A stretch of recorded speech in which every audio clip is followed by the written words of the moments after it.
നിയമസഭയ്ക്ക് കാലാവധിയുണ്ട്. അതുകൊണ്ട് തന്നെ ഇനിയും സമയമുണ്ട് എന്ന കാര്യമാണ് ഇപ്പോൾ കോൺഗ്രസ് നേതാക്കൾ നൽകുന്നത്. നമ്മോടൊപ്പം ആൽവിൻ തോമസ് കൂടി ചേരുകയാണ്. ആൽവിൻ, എന്തായാലും ഈ ശരീരഭാഷയിൽ നിന്ന്, നേതാക്കളുടെ ശരീരഭാഷയിൽ നിന്ന് അത്ര വ്യക്തമല്ല ആരാകും അടുത്ത കേരളത്തിന്റെ മുഖ്യമന്ത്രി എന്ന കാര്യം. പക്ഷേ എല്ലാവരെയും ഒരുമിച്ച് നിന്നുകൊണ്ട് ആദ്യഘട്ടത്തിൽ തന്നെ ഈ പ്രശ്നങ്ങളൊന്ന് ഒതുക്കുക എന്നത് തന്നെയായിരുന്നു ഹൈക്കമാൻഡ് തീരുമാനിച്ചത്. അതുകൊണ്ട് തന്നെ പ്രധാനപ്പെട്ട നേതാക്കളൊക്കെ വന്ന് ആദ്യം പറഞ്ഞത് കേരളത്തിലെ ഈ ചേരിതിരിഞ്ഞുള്ള പോരാട്ടങ്ങൾ ഒക്കെ അവസാനിപ്പിക്കണം, ഇന്നത്തോടെ എല്ലാ കാര്യങ്ങളും പഴങ്കതിയാക്കി മാറ്റണം, ഇനി മറ്റൊരു പ്രഖ്യാപനം ഉണ്ടാകുമെന്നതാണ്. ആ പ്രഖ്യാപനം വരുന്നതിന് മുൻപ് ഈ പ്രശ്നങ്ങളൊക്കെ ഒഴിവാക്കുകയാണ് ഹൈക്കമാൻഡ്. നിശ്ചയമായും രുചീഷ്, അത് തന്നെയാണ്. അതായത് ഇപ്പോൾ കോൺഗ്രസ് ഹൈക്കമാൻഡ് ഒരു പേരിലേക്ക് എത്തിച്ചേർന്നിട്ടുണ്ട് എന്നുള്ള കാര്യത്തിൽ തർക്കമില്ല. ഒരു പേരിലേക്ക് എത്തിച്ചേർന്ന് കഴിഞ്ഞു. അത് ആരുടെ പേര് എന്നുള്ളതാണ് സാങ്കേതികമായി ഇനി പ്രഖ്യാപിക്കേണ്ടത്. അതിന് മുൻപായി ഇപ്പോൾ നേതാക്കന്മാരെ അണിനിരത്തിക്കൊണ്ട് ഒരു വാർത്താ സമ്മേളനം നടത്താൻ AICC പറയുകയായിരുന്നു. അങ്ങനെ അവർ മുന്നിലേക്ക് വന്ന് 4 നേതാക്കന്മാരിൽ നിന്ന് ഒരു വാർത്താ സമ്മേളനം നടത്തുന്നു. സ്വാഭാവികമായും ഒരു പൊട്ടിത്തെറി ഒഴിവാക്കുക, അല്ലെങ്കിൽ മറ്റൊരു അപശബ്ദങ്ങൾ ഒഴിവാക്കുക എന്നത് തന്നെയാണ്. അതിൻ്റെ മുന്നോടിയായാണ് ഇപ്പോൾ ഇപ്പോൾ 4 പേരും വന്നിട്ട് ഈ പറഞ്ഞത് ഈ ബോർഡുകൾ, ഫ്ലെക്സ് ബോർഡുകളൊക്കെ എടുത്തു മാറ്റുക, പ്രകടനങ്ങൾ പാടില്ല എന്നുള്ളത് പറഞ്ഞത്. അതൊരു മെസ്സേജ് താഴേക്ക് കൊടുക്കുകയാണ്. സ്വാഭാവികമായിട്ടും ഒരു പേരിലേക്ക് ഹൈക്കമാൻഡ് എത്തിച്ചേർന്നിട്ടുണ്ട്.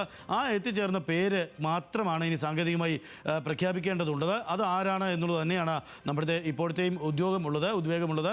സ്വാഭാവികമായും അണികളിൽ ഒരു പ്രശ്നമുണ്ടാകാതെ, അണികൾക്കിടയിൽ ഒരു സ്പ്ലിറ്റ് ഉണ്ടാക്കാതെ തരത്തിൽ കാര്യങ്ങൾ മുന്നോട്ട് കൊണ്ടുപോകാനായിട്ടാണ് ഇപ്പോൾ ഹൈക്കമാൻഡ് ശ്രമിക്കുന്നത്. അതിൻ്റെ ഭാഗമായാണ് ഇപ്പോൾ 4 നേതാക്കളെയും നിർത്തി കേരളത്തിൻ്റെ ചുമതലയുള്ള AICC ജനറൽ സെക്രട്ടറി കൂടി ദീപാദാസ് മുൻഷി കൂടി ഉണ്ടായിരുന്നു. ആ വാർത്താ സമ്മേളനത്തിൽ നമ്മൾ കണ്ടതാണ്.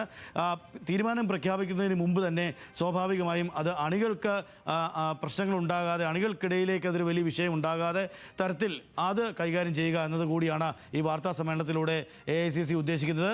സ്വാഭാവികമായും ഉടൻ തന്നെ കോൺഗ്രസ് പ്രസിഡന്റാണ് ഇത്തരത്തിൽ മുഖ്യമന്ത്രിയെ തീരുമാനിക്കുകയും അത് പ്രഖ്യാപിക്കുകയും ചെയ്യുന്നത്. സ്വാഭാവികമായും ഒരു വാർത്താ റിലീസ് അല്ലെങ്കിൽ പ്രസ് റിലീസ് എന്ന നിലയിലായിരിക്കും ഉണ്ടാവുക എന്ന് വേണം നമുക്ക് ഈ ഘട്ടത്തിൽ മനസ്സിലാക്കാൻ. ഉടൻ തന്നെ, അല്ലെങ്കിൽ ഒരു പക്ഷേ നാളെ ആ പ്രസ് റിലീസ് ഉണ്ടാകും. ആരാണ് എന്നുള്ളത് അതിൽ നിന്ന് മാത്രമാണ് വ്യക്തമാകുക. ഏതായാലും ഒരു മെസ്സേജ് ജനങ്ങൾക്കിടയിലേക്ക് നൽകി കഴിഞ്ഞു, പ്രവർത്തകർക്കിടയിലേക്ക് നൽകി കഴിഞ്ഞു. നമ്മളിപ്പോൾ കാണുന്നത് പോലെ KPCCയിലും മറ്റ് ആസ്ഥാനത്ത് ഉൾപ്പെടെ കാണുന്നത് പോലെ ഫ്ലെക്സ് ബോർഡുകൾ അവിടെ നിന്ന് നീക്കം ചെയ്യുന്നു. സ്വാഭാവികമായും ഒരു സമാധാന അന്തരീക്ഷം അത് നിലനിർത്തുക, അല്ലെ അത്തരത്തിലുള്ള അന്തരീക്ഷം കൊണ്ടുവരിക എന്നതുകൂടിയാണ് ഇതിലൂടെ അവർ ഉന്നമിടുന്നത്. അതുകൊണ്ട് തന്നെ അണികളിൽ ഒരു ആത്മവിശ്വാസം കൊടുക്കുക. ആര് വന്നാലും അത് പാർട്ടിയാണ് എന്നുള്ളതാണ്. അല്പം മുമ്പ് KC വേണുഗോപാൽ അദ്ദേഹത്തിൻ്റെ വാക്കുകളിൽ പറഞ്ഞാൽ ഇത് പാർട്ടിയാണ്, ഞങ്ങൾ 4 പേരും പാർട്ടിക്കാരാണ്, അതിൽ നിന്നാണ് ഇതെല്ലാം ഉണ്ടായത് എന്നുള്ളതാണ് അദ്ദേഹം പറഞ്ഞു വെക്കുന്നത്. സ്വാഭാവികമായും ഇത്രയും തർക്കങ്ങൾ മുറുകി നിൽക്കുന്ന സമയത്ത് ഈ 3 നേതാക്കൾ ഇങ്ങനെ ചർച്ച, അല്ലെങ്കിൽ ഇങ്ങനൊരു പ്രസ് മീറ്റ് നടത്തുമ്പോൾ, അല്ലെങ്കിൽ KPCC പ്രസിഡന്റ് സണ്ണി ജോസഫ് ഉൾപ്പെടെ ഒരു പ്രസ് മീറ്റ് നടത്തുമ്പോൾ സ്വാഭാവികമായും അത് അണികൾക്കിടയിൽ ഒരു ആശയക്കുഴപ്പം, ഒരു പിരിമുറുക്കം അത് ഇല്ലാതാക്കുക.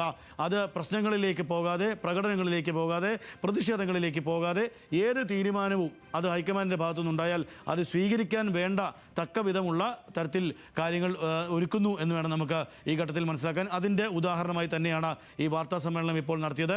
4 നേതാക്കന്മാരും വളരെ ആത്മവിശ്വാസത്തോടു കൂടി വന്ന് തന്നെയാണ് അവിടെ സംസാരിക്കുകയും ചെയ്തത്.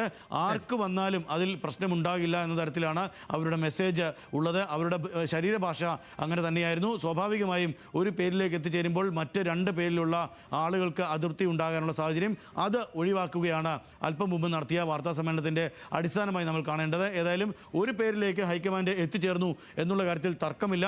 ആ പേര് എപ്പോഴാണ് കോൺഗ്രസ് പ്രസിഡന്റ് പ്രസ് റിലീസ് എന്ന നിലയിൽ അനൗൺസ് ചെയ്യുക എന്നത് മാത്രമാണ് ഇനി നമുക്ക് കാത്തിരിക്കേണ്ടത്.